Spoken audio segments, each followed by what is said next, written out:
আমরা নির্বাচনের আগে একটি অভিনব তত্ত্ব শুনেছিলাম, যেখানে বলা হয়েছিল নারীর কর্মঘণ্টা কমিয়ে 5 ঘন্টা করে দিলেই নাকি নারীর উন্নয়ন হবে, আর বাকি 3 ঘন্টার মজুরি সরকার দেবে। মাননীয় স্পিকার, যারা নারীর হারানো 3 ঘন্টার মজুরির হিসাব এত যত্ন করে কষেছিলেন, তারা কি একবারও ভেবেছিলেন সেই অর্থ দিয়ে কতটি নিরাপদ ডে কেয়ার সেন্টার নির্মাণ করা যেত? বিগত 1.5 দশকের সীমাহীন দুর্নীতি, বৈষম্য ও অর্থনীতি অব্যবস্থাপনা অতিক্রম করে একটি কল্যাণমুখী বৈষম্যহীন রাষ্ট্র গঠনের যে সাহসী রূপরেখা মাননীয় অর্থমন্ত্রী বাজেটে তুলে ধরেছেন, তার জন্য তিনি প্রশংসনীয় অবস্থানে প্রশংসা পাওয়ার যোগ্য। মাননীয় প্রধানমন্ত্রী জনাব তারেক রহমানের নেতৃত্বে প্রণীত এই বাজেটের আকার 9.38 লক্ষ কোটি টাকা, যার মধ্যে উন্নয়ন ব্যয় ধরা হয়েছে 3.16 লক্ষ কোটি টাকা। সমালোচকরা ঘাটতি নিয়ে কথা বলতেই পারে, কিন্তু একটা ভাঙা চাকা মেরামত করতে কিছু তো ব্যয় লাগবে। মাননীয় স্পিকার, এই বাজেটের সবচেয়ে বড় শক্তি এর বহুমাত্রিকতা। কন্টেন্ট নির্মাতা থেকে কৃষক, কর্মজীবী নারী থেকে প্রবাসী, শিক্ষার্থী থেকে রোগী, সমাজ ও অর্থনীতি প্রতিটি স্তরে মানুষের প্রয়োজন এতে স্থান পেয়েছে। আমাদের অর্থনীতি বদলেছে, কাজের সংজ্ঞাও বদলেছে। মাননীয় স্পিকার, একসময় সামাজিক যোগাযোগ মাধ্যমে কাজ করা তরুণের কাজকে কেউ কাজ মনে করত না, কিন্তু এই বাজেট তাদের সেই মেধাকে বৈদেশিক মুদ্রা যে অর্জন করছে তার স্বীকৃতি দিয়েছে। সব ধরনের কন্টেন্ট ক্রিয়েশন থেকে অর্জিত আয় করমুক্ত করা এবং ফ্রিল্যান্সারদের সেবার উপর বিদ্যমান 15% ভ্যাট প্রত্যাহারের প্রস্তাব দিয়ে এই বাজেট স্পষ্ট করেছে ক্যামেরার সামনে দাঁড়ানো কিংবা ল্যাপটপের পিছনে তরুণ জাতীয় অর্থনীতির নির্মাতা। সংস্কৃতিও এই বাজেটে শুধু আবেগ এবং আনুষ্ঠানিকতার মধ্যে সীমাবদ্ধ রাখিনি। বাদ্যযন্ত্র, চলচ্চিত্র নির্মাণের আধুনিক সরঞ্জাম, শুল্ক কমানো এবং সৃজনশীল অর্থনীতির জন্য তহবিল গঠনের উদ্যোগ প্রমাণ করে সংস্কৃতি এখন কর্মসংস্থান, উৎপাদন ও রপ্তানির একটি শক্তিশালী ক্ষেত্র। মাননীয় স্পিকার, শিক্ষা খাতে 1,36,606 কোটি টাকা বরাদ্দ দেওয়া হয়েছে। প্রান্তিক শিক্ষার্থীদের জন্য মিড ডে মিল সম্প্রসারণ, শ্রেণীকক্ষে প্রযুক্তির ব্যবহার এবং মেয়েদের স্নাতক পর্যন্ত বিনামূল্যে শিক্ষার উদ্যোগ প্রমাণ করে এই বাজেট শুধু আজকের ব্যয় নয়, আগামী প্রজন্মের সক্ষমতা বিনিয়োগ করেছে। মাননীয় স্পিকার, ক্ষুদ্র নারী উদ্যোক্তা এবং বিশেষ চাহিদা সম্পন্ন উদ্যোক্তাদের জন্য ব্যবসায়িক লেনদেনের আয়কর মুক্ত সীমা 70 লাখ টাকা প্রস্তাব করা হয়েছে, যেখানে সাধারণ ক্ষেত্রে 50 লাখ ছিল। কারণ সমতা মানে সবাইকে এক জায়গায় দাঁড়া করানো নয়, যিনি বেশি বাধার মুখোমুখি হন তাকে এগিয়ে যাওয়ার বেশি সুযোগ দেয় এর প্রকৃতি অন্তর্ভুক্ত। মাননীয় স্পিকার, নারী নামে 41 লক্ষ ফ্যামিলি কার্ডের জন্য 14,500 কোটি টাকার প্রস্তাব করা হয়েছে এই বাজেটে। এর উদ্যোগ পরিবারে নারীর অর্থনৈতিক কর্তৃত্ব ও সিদ্ধান্ত গ্রহণের ক্ষমতাকে শক্তিশালী করবে। শুধু প্রশংসা দিয়ে নারীর অর্থনৈতিক স্বাধীনতা আসে না, তার হাতে অর্থনৈতিক ক্ষমতা দিতে হয়। এই বাজেট বক্তৃতার মর্যাদা নয়, এ বাজেট অধিকার দিয়েছে। মাননীয় স্পিকার, আমি একজন ব্যাংকার হিসেবে কাজ করেছি, একজন আইনজীবী হিসেবেও কাজ করেছি, আমি একজন মা হয়ে সন্তানের দায়িত্ব পালন করেছি, সামলেছি সন্তানকে। তাই আমি জানি একজন কর্মজীবী নারী সকাল শুরু হওয়ার আগে একটি কর্মদিবস শেষ করে এবং অফিস থেকে ঘরে ফিরে যে আরেকটি কর্মদিবস শুরু করে। আমরা নির্বাচনের আগে একটি অভিনব তত্ত্ব শুনেছিলাম, যেখানে বলা হয়েছিল নারীর কর্মঘণ্টা কমিয়ে 5 ঘন্টা করে দিলেই নাকি নারীর উন্নয়ন হবে, আর বাকি 3 ঘন্টার মজুরি সরকার দেবে। মাননীয় স্পিকার, যারা নারীর হারানো 3 ঘন্টার মজুরির হিসাব এত যত্ন করে কষেছিলেন, তারা কি একবারও ভেবেছিলেন সেই অর্থ দিয়ে কতটি নিরাপদ ডে কেয়ার সেন্টার নির্মাণ করা যেত? নারীকে আগে বাড়ি পাঠানোর ঘড়ি যা তাদের হাতে ছিল, কিন্তু তাদের সন্তানকে নিরাপদ রাখার জন্য একটি নিরাপদ ঘরের নকশা কেন তারা করতে পারেনি? মাননীয় স্পিকার, সমস্যার শিকড় না কেটে শুধু ঘড়ির কাঁটা 3 ঘন্টা এগিয়ে দিলেই নারীর মুক্তি সম্পন্ন এরকম অভিনব তত্ত্ব সত্যিই বিরল। মাননীয় স্পিকার, ঠিক সেই জায়গায় আজকের মাননীয় প্রধানমন্ত্রী জনাব তারেক রহমান যে অঙ্গীকার করেছিলেন আই হ্যাভ এ প্ল্যান, সেই প্ল্যানের অন্তর্ভুক্তি করে কর্মজীবী নারীদের জন্য তিনি স্থায়ী এবং কঠিন সমাধান নির্ণয় করেছেন এই বাজেটের মাধ্যমে। প্রথম পর্যায়ে 20টি, পরবর্তী পর্যায়ে 60টি আধুনিক ডে কেয়ার সেন্টার স্থাপনের উদ্যোগ নেওয়া হয়েছে। এর পাশাপাশি পিঙ্ক বাস সার্ভিস এবং কর্মক্ষেত্রে নারী নিরাপত্তা নিশ্চিত করার পরিকল্পনাও গ্রহণ করা হয়েছে। মাননীয় স্পিকার, একটি রাজনীতি নারীকে বলে 3 ঘন্টা আগে বাড়ি ফিরে যাও, আর আমাদের রাজনীতি বলে তোমার সন্তান নিরাপদে থাকবে, তোমার যোগ্যতা এবং নিজের সময়ের উপর অধিকার নিয়ে কাজ করে যাও। মাননীয় স্পিকার, কর্মজীবী নারী কখনো করুণা চায় না, চাই পরিষ্কার সঠিক ব্যবস্থা। মাননীয় স্পিকার, মাসিক স্বাস্থ্য নিয়ে এই বাজেট বাস্তবতার দিকে তাকিয়েছে। স্যানিটারি ন্যাপকিনের কাঁচামাল আমদানিতে কর সুবিধা বহাল রাখা হয়েছে, আমি এটাকে সাধুবাদ জানাই। কিন্তু উদ্বেগের কথা আমি আরো বলতে চাই। বাংলাদেশে তৈরি পোশাকে নারী শ্রমিককে নিয়ে পরিচালিত একটি জরিপে দেখা গেছে মাত্র 34% নারী স্যানিটারি ন্যাপকিন ব্যবহার করে এবং 44% নারী এখনো কাপড় ব্যবহার করেন। যাদের শ্রমে দেশের অর্থনীতি, বৈদেশিক মুদ্রার ভান্ডার সমৃদ্ধ হয়, তারা যদি এই নিরাপদ মাসিক স্বাস্থ্যপূর্ণ ব্যবহার করতে না পারে, তবে এর লাভটা কি? এই স্বাস্থ্য ব্যবস্থার লাভটা কি? মাননীয় স্পিকার, মাসিক কোনো লজ্জা নয়। লজ্জার বিষয় হলো মাসিককে ঘিরে আমাদের এই দীর্ঘস্থায়ী ট্যাবু এবং নীরবতা। এই ট্যাবুই নারীকে কষ্টকে অদৃশ্য করে, এই ট্যাবু স্বাস্থ্য ঝুঁকিকে আড়াল করে এবং একটি জৈবিকভাবে অনিবার্য প্রয়োজনের বিলাসিতার মতো বিবেচনা করতে শেখায়। তাই আমি মাননীয় স্পিকার, আপনার মাধ্যমে আহ্বান জানাতে চাই, স্যানিটারি ন্যাপকিনকে নিত্য প্রয়োজনীয় ভোক্তা পণ্য হিসেবে বিবেচনা করে এর মূল্য এবং বাজার প্রাপ্যতার তদারকির আওতায় আনা হোক। চাল, ডাল, তেলের মূল্য নিয়ে যদি আমরা উদ্বিগ্ন হই, প্রতি মাসে নারী মাননীয় সদস্য আপনার সময় শেষ, বক্তব্য শেষ হয়েছে, আর 3 মিনিট দেয়া হলো। ধন্যবাদ। ধন্যবাদ মাননীয় স্পিকার। এই বাজেটে কৃষকের উৎপাদন ব্যয় কমাতে সার এবং কীটনাশকের ছাড় দিয়েছে। ক্যান্সারে ওষুধ, হার্টের রিং এবং ডায়ালাইসিস ফিল্টার কর কমানো হয়েছে। প্রবাসীদের জন্য প্রবাসী কার্ড এবং দক্ষ কর্মীদের জন্য স্মার্ট স্কিল ব্যাংকের ব্যবস্থা করা হয়েছে। তারপরেও কি বলা হবে কৃষকের জন্য কিছুই নেই, রোগীর জন্য কিছুই নেই, তরুণের জন্য কিছুই নেই?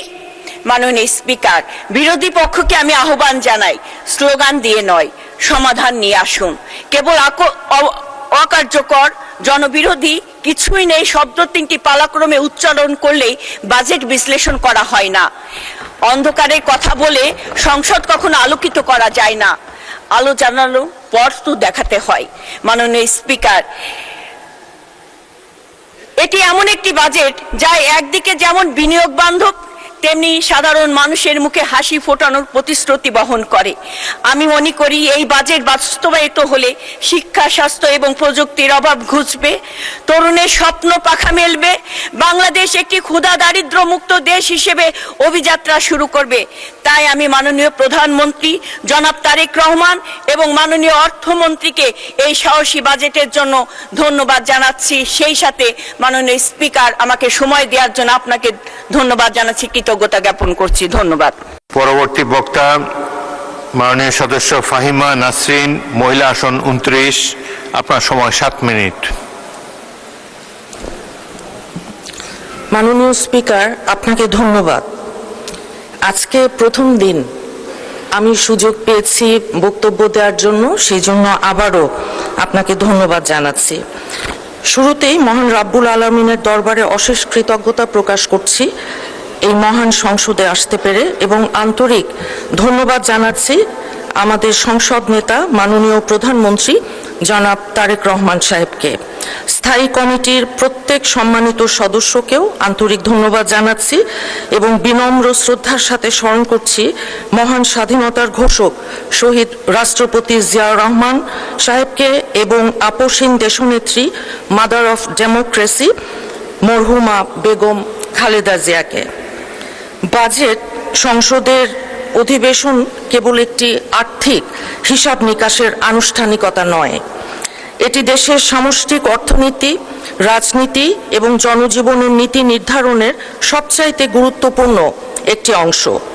একটা বাজেট অধিবেশনের সংসদ সদস্য ও নীতি নির্ধারকদের আলোচনায় সাধারণত দেশের বিদ্যমান সংকট ও ভবিষ্যৎ সম্ভাবনার উপর ভিত্তি করে বেশ কিছু মূল বিষয়ে সবচাইতে বেশি প্রাধান্য পেয়েছে। বর্তমান অর্থনৈতিক ও বৈশ্বিক প্রেক্ষাপটে বাজেট অধিবেশনের গুরুত্বপূর্ণ যে আলোচনাগুলো হয়েছে তার মধ্যে মূল্যস্ফীতি নিয়ন্ত্রণ, জীবনযাত্রার ব্যয় হ্রাসে যেই জনবান্ধব বাজেট মাননীয় অর্থমন্ত্রী দিয়েছেন, যেটাতে সাধারণ মানুষের প্রধান সংকট যখন জীবনযাত্রার ব্যয় বৃদ্ধি, তাই বাজেট আলোচনার কেন্দ্রবিন্দুতে সবসময়ই থাকে চাল, ডাল, তেল, নুন সহ নিত্য প্রয়োজনীয় পণ্যের দাম সাধারণ মানুষের ক্রয় ক্ষমতার মধ্যে ধরে রাখার যে কৌশল উনি দিয়েছেন, আমি অর্থমন্ত্রীকে ধন্যবাদ জানাচ্ছি। ওএমএস, ফ্যামিলি কার্ড, সামাজিক নিরাপত্তা বেষ্টনীর আওতা বাড়িয়ে দরিদ্র নিম্নবিত্তদের সুরক্ষা দেওয়া হয়েছে এই বাজেটে। সরকারের আয়ের মূল উৎস আমরা জানি কর ও শুল্ক। সাধারণ পণ্যের উপর ভ্যাট বা পরোক্ষ কর বৃদ্ধির ফলে সাধারণ মানুষের উপর কোনো রকম চাপ বাড়ায়নি এই সরকার। ব্যবসা বান্ধব কর স্থানীয় শিল্পকে সুরক্ষা দিতে আমদানি শুল্কের সমন্বয় করেছে। আমরা ডলার সংকট, রিজার্ভ, বৈদেশিক ঋণ দুর্নীতি এগুলোর কথা গত ফ্যাসিস্ট আমল থেকেই শুনে আসছি। সামষ্টিক অর্থনীতির স্থিতিশীলতার জন্য এই খাতটি অত্যন্ত সংবেদনশীল। ঋণের শর্ত পূরণ করতে গিয়ে আন্তর্জাতিক সংস্থার কোনো জনগণের ওপর অতিরিক্ত কর বা ভর্তুকি চাপিয়ে দেয়নি মাননীয় অর্থমন্ত্রী। আমরা শিক্ষা, স্বাস্থ্য, মানব সম্পদ উন্নয়নের দীর্ঘ মেয়াদী টেকসই উন্নয়নের জন্য যেমন বরাদ্দ দেখেছি, সেই রকম জিডিপির তুলনায় শিক্ষা স্বাস্থ্য খাতে আন্তর্জাতিক মানদণ্ড অনুযায়ী পর্যাপ্ত বরাদ্দ দেওয়া হয়েছে। চিকিৎসা সেবার মান উন্নয়ন, বিশেষ করে প্রান্তিক পর্যায়ে স্বাস্থ্য সেবা নিশ্চিত করবার কথা বলা হয়েছে। বেকারত্ব দূরীকরণে কর্মমুখী শিক্ষা ও তরুণদের ফ্রিল্যান্সিং বা স্টার্ট আপের জন্য বিশেষ তহবিলও রাখা হয়েছে। নিরবচ্ছিন্ন বিদ্যুৎ ও গ্যাস সরবরাহ নিশ্চিত করার বাজেট পরিকল্পনায় নেওয়া হয়েছে এবং সেই একই সাথে সবচাইতে গুরুত্বপূর্ণ যেটা সুশাসন, অপচয় রোধ ও দুর্নীতি নিয়ন্ত্রণ, এটাকেও অ্যাড্রেস করা হয়েছে। বার্ষিক উন্নয়ন কর্মসূচির টাকা যাতে অপচয় বা দুর্নীতি না হয় সেটা নিশ্চিত করার আইনি ও প্রশাসনিক কাঠামো এবং ব্যাংকিং খাতের সংস্কার, খেলাপি ঋণ আদায়, অর্থ পাচার রোধে বাজেটে পদক্ষেপ এবং দিক নির্দেশনা আছে। বাজেট অধিবেশনের মূল লক্ষ্যই হলো সরকার যে কর আদায়ের এবং ব্যয়ের পরিকল্পনা করেছে তা জনকল্যাণমুখী এবং বাস্তবায়নযোগ্য কিনা সেটার চুলচেরা বিশ্লেষণের মাধ্যমে নিশ্চিত করা। দেশের সামগ্রিক অর্থনৈতিক স্থিতিশীলতা বজায় রেখে কিভাবে প্রবৃদ্ধি ধরে রাখা যায় সেটাই উনি আলোচনা করেছেন। এই বাজেটকে কেবল খাতা কলমে সীমাবদ্ধ না রেখে তা থেকে প্রকৃত সুফল বা ইতিবাচক ফলাফল পেতে হলে যেই সুনির্দিষ্ট কিছু বাস্তবমুখী পদক্ষেপ নেওয়া প্রয়োজন তা এই বাজেটে আমরা দেখেছি নেওয়া হয়েছে। বাস্তবসম্মত লক্ষ্য অগ্রাধিকার যেমন নিয়ন্ত্রণ এবং বাস্তবধর্মী লক্ষ্য কঠোরভাবে ব্যয় নিয়ন্ত্রণ ও ট্র্যাকিং, অপ্রত্যাশিত খরচ এড়ানো, জরুরি তহবিল গঠন, নিয়মিত পর্যবেক্ষণ সমন্বয় সহ অপচয় রোধ ও সাশ্রয়ী মনোভাব, যেটা আমরা আমাদের মাননীয় প্রধানমন্ত্রীকে দেখেই শিখি যে গ্যাস, বিদ্যুৎ বা পানির অপচয় কমানো তার কথাও বলা হয়েছে। একটি রাষ্ট্রের যেই তিনটি অঙ্গ তার মধ্যে একটি হচ্ছে বিচার বিভাগ। আমি বিচার বিভাগ আইন অঙ্গনের মানুষ। এখানে দেখতে পাচ্ছি আইন ও বিচার বিভাগের আর্থিক বরাদ্দ কিছুটা বাড়ানো হয়েছে, সুপ্রিম কোর্টেও তাই। কিন্তু এই আমাদের আইনজীবীদের যে কন্ট্রিবিউশন আছে, এই অর্থনীতিতে আশা করব যে সেটি মাথায় রেখে ভবিষ্যতে আমরা আরো কিছু দেখতে পাবো। সেই সাথে আমরা এখানে দেখেছি যে মামলার জট কমাতে বিকল্প বিরোধ নিষ্পত্তি বা অল্টারনেটিভ ডিসপিউট রেজলিউশন এটাকে উৎসাহিত করা হয়েছে, যেটাকে আমি মনে করি অত্যন্ত প্রণিধানযোগ্য। আদালতের দীর্ঘসূত্রিতা ও মামলার জট কমাতে প্রচলিত বিচার ব্যবস্থার বাইরে কিভাবে বিকল্প উপায়ে বিরোধ নিষ্পত্তির ওপর বিশেষ জোর দেওয়া হয়েছে। আরবিট্রেশন সহ প্রিস্যুট মিডিয়েশন, আয়কর বিরোধ নিষ্পত্তি, পুঁজিবাজার বিরোধ, বিনিয়োগকারী ও ব্যবসার আইনি সুরক্ষা সহ লিগ্যাল এইডের মতন লিগ্যাল এইডকেও একটা প্রাতিষ্ঠানিক যে সংস্কার দেওয়া হয়েছে সেটাকে আমরা সাধুবাদ জানাই। বাংলাদেশের বিচার ব্যবস্থার অন্যতম বড় দুটি চ্যালেঞ্জ হলো মামলার দীর্ঘসূত্রিতা এবং আদালত থেকে রায়, আদেশ বা নথির সার্টিফাইড কপি পেতে দীর্ঘ সময় ও ভোগান্তি। এই কারণে ই জুডিশিয়ারি বা ডিজিটাল বিচার ব্যবস্থা এই দুটি সমস্যার মূলে আঘাত করে একটি যুগান্তকারী পরিবর্তন আনতে পারে। আশা করব এই বিষয়টিও ভবিষ্যতে আমাদের নজরে থাকবে। নারীর রাজনৈতিক অর্থনৈতিক ক্ষমতায়ন কেবল একটি মানবিক অধিকারের বিষয় না, বরং এটি একটি টেকসই জাতি গঠনের অপরিহার্য অংশ। নারীদের পথ চলায়, আমি জেন্ডার সেন্সিটিভ বাজেট বলেছি এটাকে, যে নারী বান্ধব বাজেট, পথ চলাকে আরো সহজ ও নিরাপদ স্বাচ্ছন্দ্যময় করতে একটা পরিবর্তন নিয়ে আসা হয়েছে 2026 এবং 27। ধন্যবাদ মাননীয় সদস্য।